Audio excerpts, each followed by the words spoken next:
வீட்ல எல்லாருமே இருக்காங்க. பயங்கரமா அழுதுட்டுருக்காங்க மகாவோட அம்மா. அப்படி ஃபீல் பண்றாங்க. ஐயோ! என் பொண்ணுக்கு என்ன ஆச்சுன்னே தெரியலையே! என் பொண்ணுக்கு மட்டும் ஏதாவது ஆச்சு, கண்டிப்பா நான் இங்க உயிரோடவே இருக்க மாட்டேன் அப்படின்னு சொல்லிட்டு நான் சாகுறேன் அப்படின்னு சொல்லிட்டு எழுந்து போறாங்க.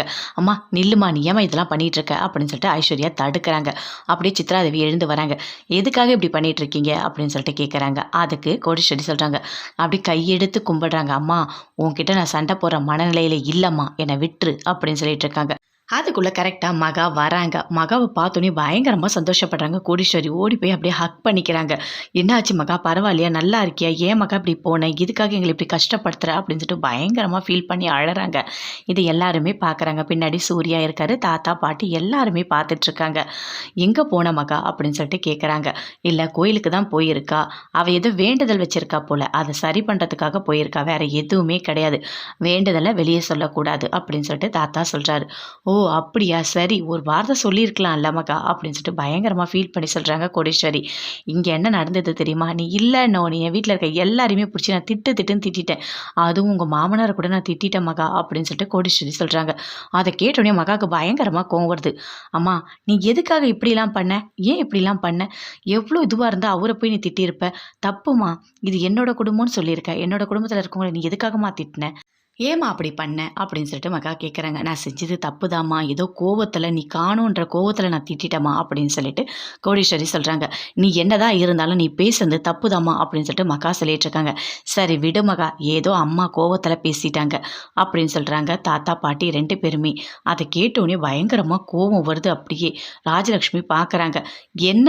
எதுக்காக அப்படி திட்டினாங்க?" அப்படின்னு சொல்லிட்டு பயங்கர கோவமா கேட்குறாங்க. உடனே தாத்தா, பாட்டி 2 பேருமே சொல்றாங்க. "ஆமா, அன்னைக்கு சூர்யா மகா வீட்டுக்கு போய் தங்கியிருந்தான். உனக்கு ஞாபகம் இருக்கா? அப்ப அவன் தெரியாம வழிக்கு விழுந்துட்டான்.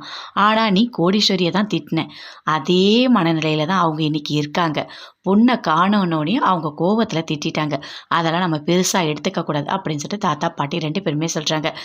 "சரி நான் போயிட்டு வரேன் மகா. நீ பத்திரமா இரு" அப்படின்னு சொல்லிட்டு அங்கேருந்து கிளம்புறாங்க. கோடீஸ்வரி அவங்க வீட்டுக்கார் 2 பேருமே வீட்டுக்கு போறாங்க. வீட்டுக்கு போனோனே அங்க இருக்காங்க பிரபா. "எங்கம்மா போன?" அப்படின்னு சொல்லிட்டு பிரபா கேட்குறாங்க.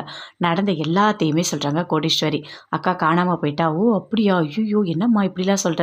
என்னையும் கூப்பிட்டுருக்கலாம்ல. நான் தேடி இருப்பேன்ல" அப்படின்னு பிரபா சொல்றாங்க. "நீ ரொம்ப ஒரு மாதிரி ஓவரா பண்ணுவ. அதனால தான் நான் கூப்பிடல" அப்படின்னு கோடீஸ்வரி சொல்றாங்க. "அது மட்டும் இல்ல, அவங்க மாமனார்லாம் நான் திட்டிட்டேன்" அப்படின்னு சொல்றாங்க. "ம்மா எதுக்கும்மா அவர்லாம் போய் நீ திட்டின? நீ பண்ணதெல்லாம் ரொம்ப தப்பும்மா. என்னடி பேசுற? நீயே ரொம்ப வாயாடி. நீ என்ன திட்டிட்டு சொல்ற?" அப்படின்னு சொல்லிட்டு கோடீஸ்வரி சொல்றாங்க. "பார்த்தீங்களா பிரபா எப்படி திட்டுறா என்ன?" அப்படின்னு சொல்லிட்டு கோடீஸ்வரி சொல்றாங்க. "நீங்க கேட்டுட்டு அமைதியா இருக்கீங்க. பின்ன நான் என்ன பண்ண முடியும்? அம்மா, பொண்ணு 2 பேரும் பேசிக்கிறீங்க" அப்படின்னு சொல்லிட்டு அவர் அங்கருந்து போறாரு. மகா ரூம்ல இருக்காங்க. பெட்டெல்லாம் சரி பண்ணிட்டு இருக்காங்க. அப்ப சூர்யா வராரு. வந்தோனே பார்க்குறாரு. "என்னங்க அப்படி பார்க்குறீங்க?" அப்படின்னு சொல்லிட்டு மகா கேட்குறாங்க. "அதெல்லாம் ஒண்ணும் இல்ல. நீ கோயிலுக்கு போய் வேண்டுதல நிறைவேத்துனேன்னு சொல்றாங்க. ஆனா எனக்கு எந்த நம்பிக்கையும் வரல" அப்படின்னு சொல்றாரு சூர்யா. "என்னங்க பேசிட்டு இருக்கீங்க? நான் தாத்தா, பாட்டி சொன்னதெல்லாம் உண்மைதான். நான் வேண்டுதல் நிறைவேத்துறதுக்காக தான் கோயிலுக்கு போனேன்" அப்படின்னு மகா சொல்றாங்க. "ஓ! அப்படியா? சரி, சரி. ஆனா ஒண்ணு, நீ பண்ண வேலை நீ இனிமே காணாம போனா கூட நான் வந்து தேடவே மாட்டேன்" அப்படின்னு சூர்யா சொல்றாரு. "என்னது? காணாத போனா வந்து தேட மாட்டீங்களா? அப்படி பண்ண முடியுமா உங்களால?" அப்படின்னு சொல்லிட்டு மகா சொல்றாங்க. அப்படியே சூர்யா பார்க்குறாரு. "ஆமா, ஆமா. உன்னை எதுக்காக தேடணும்? நீ போயிட்டு கோயில் கோயிலா உட்காந்துட்டு இருப்ப. உன்னை வந்து நான் தேடணுமா?" அப்படின்னு சொல்றாரு சூர்யா. "சரி இதெல்லாம் போய் தாத்தா கிட்ட சொல்லட்டுமா?" அப்படின்னு சொல்றாங்க.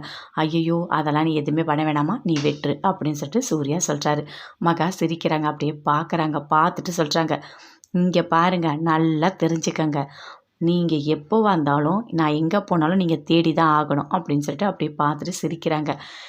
"இதுக்கப்புறம் நீங்க என்ன பண்றீங்க? எப்படி என் மேல பாசத்த வெளிப்படுத்துறீங்க? உங்கள எப்படி மாத்தணும்? இது எல்லாமே எனக்கு தெரியும். நான் அத எல்லாமே கரெக்ட்டா பண்ணுவேன்" அப்படின்னு சொல்லிட்டு மகா அப்படியே யோசிச்சுட்டு சிரிக்கிறாங்க. தாத்தா, பாட்டி 2 பேருமே பேசுறாங்க. "மகா நான் சொன்னது எல்லாமே உனக்கு ஞாபகம் இருக்கா?" அப்படின்னு சொல்லிட்டு பாட்டி கேட்குறாங்க. "எல்லாமே சூப்பரா ஞாபகம் இருக்கு பாட்டி. எல்லாமே நான் கரெக்ட்டா பண்ணுவேன்" அப்படின்னு சொல்றாங்க.